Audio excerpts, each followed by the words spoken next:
Oh, hello. Good evening. That was a sudden stop. I like to do that, kind of surprise everybody. This is the Fanatical Elves post-game show. I'm John Suchan. That's Ethan Greenberg, and over there is Steve Hemrich. So glad to have you guys here. We are here to celebrate early victory Monday celebration as the Browns defeat the Miami Dolphins in a rainy, wet day, 31-6, down at the stadium, Huntington Bank. Yes. Okay. I got it right. I was down there in the wet and the cold. The worst part for us was our walk from Terminal Tower down to the stadium, where it just a monsoon. And even though we were wearing rain gear and whatnot, got completely drenched and soaked. So, had club seats this game, which was wonderful, and had a nice open space. Thanks. Shout out to my cousins, Brian and Barbie Ilson. Thank you for the tickets, the extra tickets that were available. All right. So with that said, Ethan, good evening. How are you? And Steve, good evening. How are you both?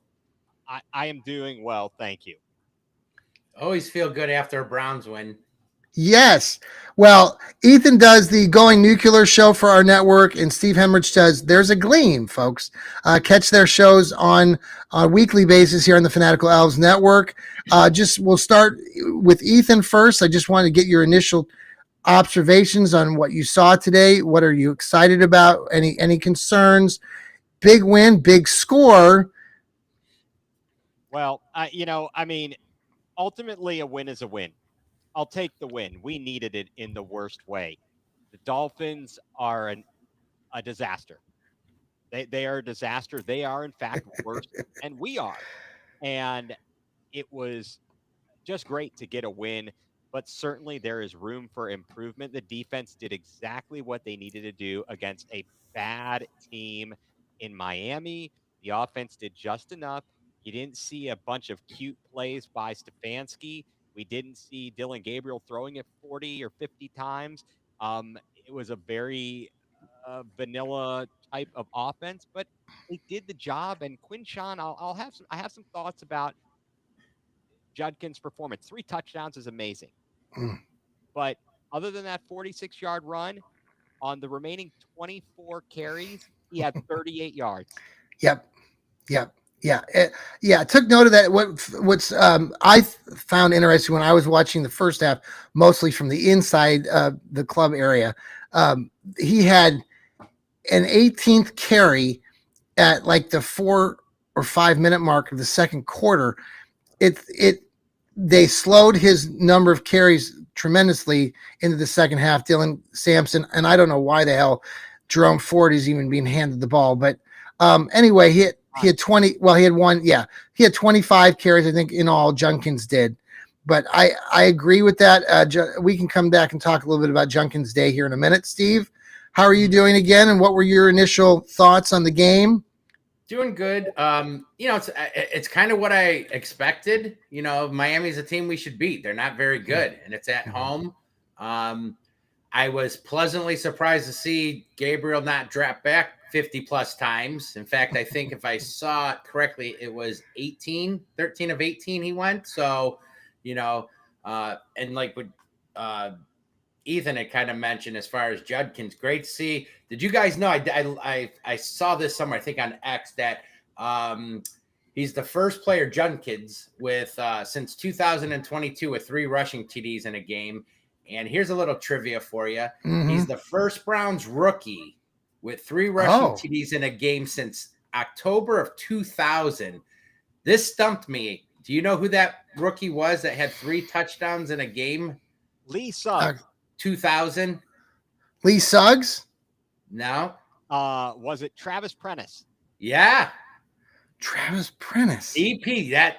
Wow, good job, guys. Yeah, I went along your lines, Ethan. I was like, 2000. I'm like, Kirby wasn't a rookie, and that was like 99, I think. And I'm like, and I remember, wait, we drafted Prentice, and I looked it up. I'm like, I'll be damned. But I saw that. I think it was on X, just one of those things. So, but you're right. 25 carries, that was a plus. But what was it last game? 12 or 13 carries he had, Judkins? Yeah, definitely. And so to see the 25 for 84 yards, positive, but the 3.4 yards, maybe you guys know, but I thought the strength of our offensive line was that interior with Posick, Bitonio, and Teller. And to me, they really just. It doesn't seem like. Well, I will say this: the weather conditions, they did play some factor in some of this. Sure. They were a lot of slipping, and the ground itself was very wet. There were some situations. We didn't turn the ball over, but there was one sequence in the third quarter where Dylan Gabriel got a nice pass off to our tight end, and I was sitting out there. I mean, literally saw the play right in front of us, just yards away, and he could have gone forever on that catch and run. He might have scored a touchdown if he, it was wide open, and I'm like, how the hell did you drop that damn ball? Well, did you see the replay afterwards, John? Not much, no. He went. That was Whiteheart. He Yes. got the ball. He went to transfer it into his other hand. Oh, running. yeah. And popped out. That's what happened. So it sucks, but again, it could have been worse. The fact that we didn't have any turnovers, that's unreal. Yeah, it's 3 straight games now, right? Yes, 3 straight games with no turnovers, and we took advantage of what was given to us. That was the key. But you're right, Steve. 4 turnovers we got. Yeah. Steve, the fact of the matter is you would think that the interior line is supposed to be our strength. We know the tackles are an absolute disaster. But again, the weather kind of, as you mentioned, John, played a role in this because you weren't going to try and be a passing offense today with Gabriel. So they knew we were going to try and run it.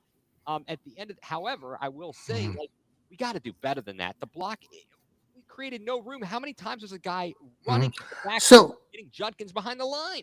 But then we go to the Wildcat, and the first time they used it, it was a bit of a struggle. That second touchdown, though, the fact that he started to fumble it, actually, I think helped everybody on the timing because it created just that extra half second for him to bounce and whatever that he did to get into the end zone. I didn't see the third one that he ran. I was already leaving. So I know I'm a fair weather fan. No, I'm not. By the way, we went through that pouring rain, Myles Garrett, for you because we are loyal and dedicated fans more than you can ever understand and comprehend. So I'm glad Myles showed up and at least got 1 sack today. I watched him, that was good to see. 2 of the more outspoken guys on defense, Garrett and Delpit. I thought Delpit had a great game. Mm-hmm. Well, and then Campbell. Tyson Campbell with the. I love this kid so far, and he's come in, and I just think he's a much better player, or he's a better corner than Greg Newsome. He's a little bit bigger, and I just see him having a better knack for the game. I don't know what it is, but I'm kind of glad I don't have to see Greg Newsome. Yeah, I think it's more scheme. He fits that man-to-man style, which Schwartz likes to do, where Newsome's more of that zone. So for a scheme fact, he's gonna get beat, but no, all in all, and I love his. I think it's 6'1" he is, so he's got bigger size, about the same speed. I thought he ran a 4.4 or something like that. So he's got pretty good speed and good size. So, but it was just nice, like Delpit. He kind of echoed a little bit about not quite as bad as what Myles said, but I think he had 4 tackles. Had the sack, had a forced fumble, a couple QB hits. So he seemed to be all over the field, and that was nice to see that both of those guys. It's funny, the defense looked like they had a little extra pep in the step when the offense put up some points, and they, well, funny how that works, doesn't it? Right. I mean, honestly though, so the Tyson Campbell thing, let's not forget he chased down A-Chain. Game. Yeah, you're right. He did. Huge play for him because that would have been a touchdown. And the fact that he chased him down was unreal. I was impressed with that effort. And then the pick 6 was crazy. I'm like, oh, did he stay in bounds? Right. Yes.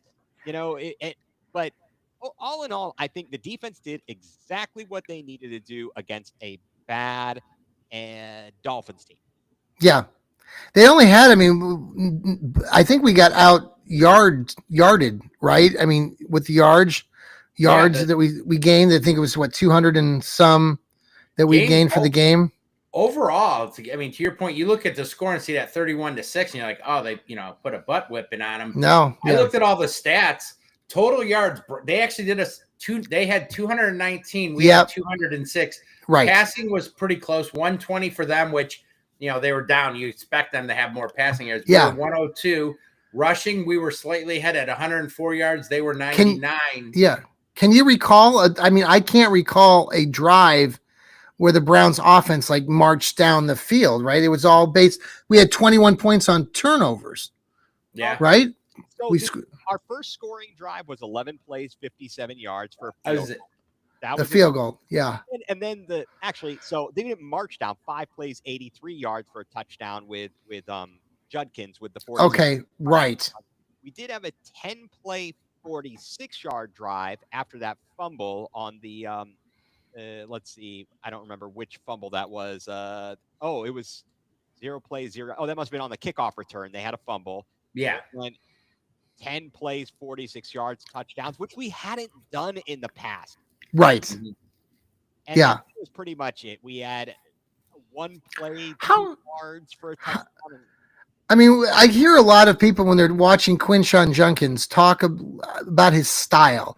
He's not exactly Nick Chubb, but some people think of him as a smaller version of Derrick Henry. I don't know. What do you guys think about his style and, his giddy up? He did out hustle the guys for that 46-yard, but he's not. I still don't. I mean, he doesn't have that breakaway speed. No, not like what we saw with Chubb. Remember, right? Chubb, when he'd get past that line and stuff, he's yes, kind of kicking into that extra gear. Yeah, nobody caught him. Judkins, he's not quite that. Do you think he can get there? He was faster than what I thought. Because I remember when the combine, everybody knew Henderson was the speed back. Yeah, but Judkins, didn't he run like a 4.4 himself? I could have swore he was a 4.4. I remember. I don't know. Yeah, I remember going, wow, he's faster. We knew he had the size, but I don't think he quite has that speed. It was nice to see him not get caught in that 46-yard run. But he's very patient, though. Sometimes you're like, go. Why do you kind of. Yeah, I noticed that today in this game as well. Like there were moments, like when I was watching it live, he was being very, very patient, giving his linemen some time to he wasn't just trying to hit that. So, Ethan? He ran a 4.4840 at the combine, Steve. Okay. A 4.48? Oh, wow. 4.8. And I'll say that he's got the power that other running backs haven't had. Like he's built really well. He is a solid back. He constantly is churning the legs. He can do some of those jump cuts a la Le'Veon Bell. Yes. Yeah. But he does have the vision and the patience, but he's got some power. Mm-hmm. I mean, he's doing a very good job, especially under the circumstances. He has to be in the top 15, top 10 right now with his yardage, especially amongst rookies. Yeah. Especially, he's probably just a couple weeks ago, he was in the top. So I don't think. Yeah, I think he was 9th in the league a couple weeks ago, but then last week wasn't so good. But this week, 25 carries, 84 yards. Mm-hmm. So, well, it was a lot of fun to be down there. I got to go to the game with my stepson, Clay. Thanks. Shout out to Clay. He did all the driving back and forth. Appreciate that. And all the rain helped this old guy out, but, had a lot of fun. The crowd was very, into the game, even though they were very wet. It was, there were quite a few Dolphins fans. I was not shocked, but there were a lot of people decked out. There are a lot of Dolphin fans that I think are just Dolphins fans. They're not necessarily from Miami. I think they just live here in the Cleveland area or whatever, and they've just been lifelong Dolphins fans. So last time Miami was here, was that last year, you think? Yeah, I think it was it last year and we lost, didn't we? And when I was at that game, and there were a ton of Dolphins fans. Yeah. So, I thought maybe it'd be a little not quite as good because of the weather, but to what you were saying. So it was actually a pretty good Dolphins crowd then, huh? Yes. Oh yeah, it was. It was nice to see. I didn't know what to expect with the Browns fans themselves, but the way that the game went, there weren't a lot of negativity towards Stefanski or anybody else. I heard people were shouting for Shedeur Sanders, but this is Dylan Gabriel's game. I think. I don't know. Did you guys want to see Shedeur, Ethan, or Steve? There was no reason to do it because at the end of the game there was no point in bringing him in at that juncture. Yeah. Even though we were far ahead. My son and I were talking about. I said that might actually hurt Gabriel's confidence. Because what if Mhm. you send him in there and he has a really good drive, Yeah. and now they're like, "Hey, look what he did in that short amount of time." Yeah. That's a bad thing. There was a few moments early in the game, going back to the play calling, and I think you guys have already established that what the Browns did was what they needed to do. But there was a few moments in that third quarter where I was sitting there with my stepson and the rain had stopped, and there was a couple sequences where he went at like nobody in the backfield, Stefanski, and I was like, what are we doing? You're up 24 to like, just, run the ball. I mean, anyway, it was just moments like that where I still just kind of shake my head. Like, what is Stefanski trying to do? But, all in all, I'm not going to be critical of him that much. Let me ask you guys this, John. Yeah, real Steve. quick, 'cause I asked John on our show last Wednesday. Stefanski's offense, a lot of it before was based on play action. Does Dillon Gabriel? Is it me? I don't recall. It doesn't seem like the Browns do a lot of play action. I know he's in the shotgun a lot, but do you see much play action with them like before? No, I can't. No. Yeah, I don't. Ethan? I think Let me throw this out there. It's kind of hard to do play action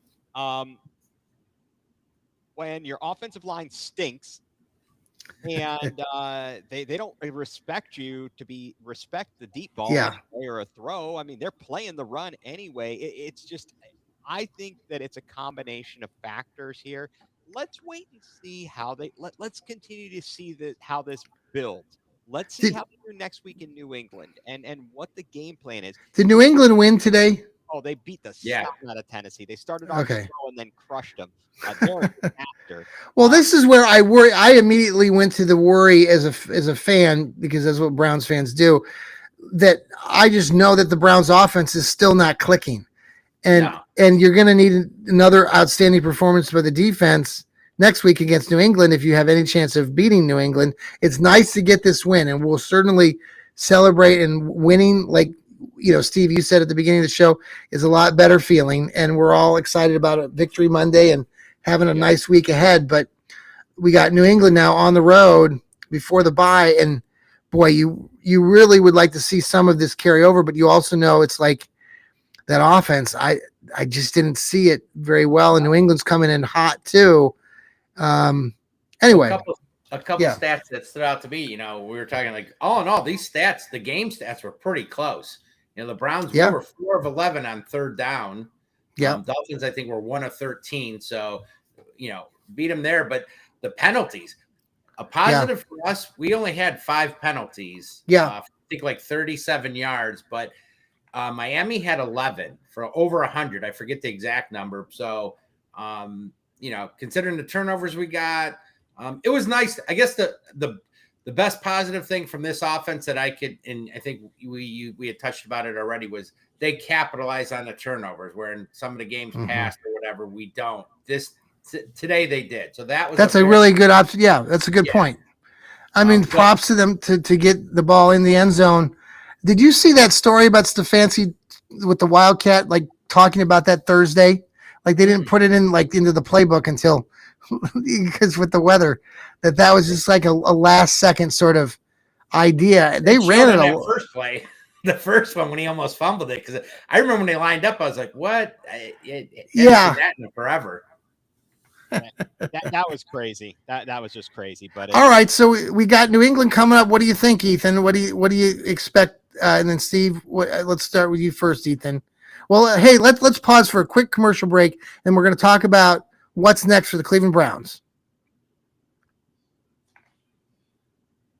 And we're back here on the Fanatical Elves post-game show, where we're talking about the Brownies beating the Miami Dolphins earlier today, 31-6. Everyone is much happier, and we're in a much better frame of mind. Our beloved Browns have won a game. They're now 2 wins, 5 losses, as they prepare now to go play the New England Patriots, who are a pretty hot team at the moment. Ethan and Steve, let's start with you. Ethan, again, what are your thoughts on this team, and what should we be looking at this week with the Browns? They've seemingly, went to Quinshon Judkins a lot.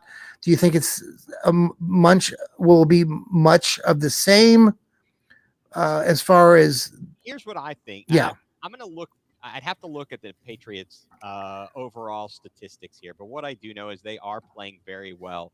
I would be very focused if I am Jim Schwartz talking to my defense about forcing fumbles, because Ramondre Stevenson has Yeah. been a fumble, waiting to happen. Uh-huh. Blew that game. Remember, if you recall, they blew a game to the Steelers when they fumbled it away. Yes. It was ridiculous. So I think that there's opportunities there to take advantage of them.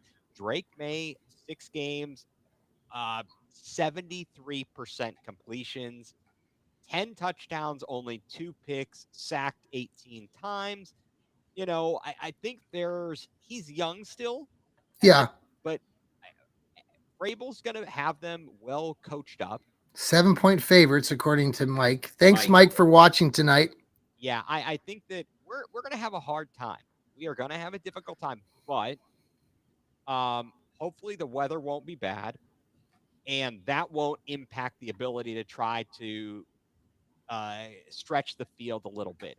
Yeah. It's really starting to come to a point where you're wondering, is the play calling as conservative as it is because of a fear of turnovers, the offensive line play, or because that's just not Gabriel's strong suit?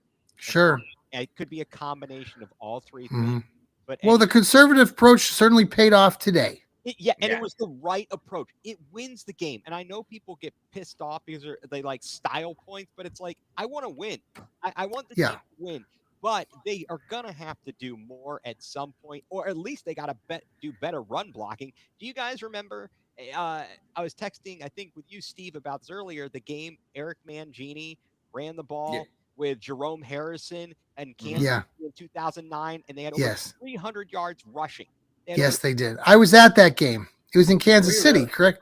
Yeah, the Chiefs. That's right. I was at that game. Yes, it was cold. It was in December, and I was there. And that was also the same game that Josh Cribbs, I think, took 1 or 2 back. It was a fantastic day if you're a Browns fan. It was a part of and you lived in Kansas. Yeah, it was part of a 4-game win streak, John, where Eric Mangini. Yeah, that's right. I will do whatever it takes. You're right. And I think that's what some fans lose sight of. They lose sight of the forest for the trees because they want to see this pretty offense. And it's we don't have the playmakers like that. We have to do it whatever it takes to win. Don't put it all in your defense. Don't do that kind of stuff. You got to take advantage of the opportunities. If they do give you the ball back, you convert those into points, and you're doing a great job not turning it over. However, we're going to have to watch because New England's a better team, and I feel that Dillon Gabriel is living dangerously. Yes. And he's been fortunate. So we're going to have to watch for that. They've got to develop. And look, a win is a win, and I'm excited. I'm glad we lose again. And the Jagbags lost, and that was great. Yes. I don't see – they're not very good. I was talking to my stepson this morning watching that game, the Jags, referring to the Jags. They are just – I know what their record is, but, like, it was on full display for you. I mean, I know they're over in England and stuff, but they're not very good. Trevor Lawrence is not a very good quarterback. No. He's not. He's been in the league a lot longer than a lot of these guys that we're talking about, like Dillon Gabriel, and he doesn't have it. Sunshine does not have it, you know. So, Steve, what do you think about this next week and the Browns, and what should we be looking forward to? I'd be real curious to see where Stefanski goes from here. You know, he kind of went in the conservative approach, whatever you want to call it this time. I think it was a smart game plan, you know, went to our strength, I guess. Gabriel did, to me, was this the game?